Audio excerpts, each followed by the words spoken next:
3 2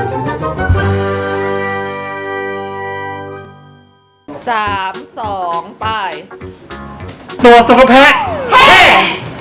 ตัวสุกแกะ เฮ้ ตัวสุกแมว ตัวสุขภาพ เฮ้ย ถูกแล้ว และอย่าลืมมาพบกันที่โรงเรียนฝึกอาชีพกรุงเทพมหานครหนองจอกในวันพฤหัสบดีที่ 24 กันยายน 2569 ตั้งแต่เวลา 8 นาฬิกาถึง 14 นาฬิกามาตรวจสุขภาพด้วยกันนะคะ บ๊ายบายและอย่าลืมมาพบกันที่โรงเรียนฝึกอาชีพหนองจอกเอาใหม่โรงเรียนฝึกอาชีพกรุงเทพมหานครหนองจอกตั้งแต่เวลา8 นาฬิกาถึง 14 นาฬิกาตั้งแต่เวลา 8 นาฬิกาถึง 12 14 14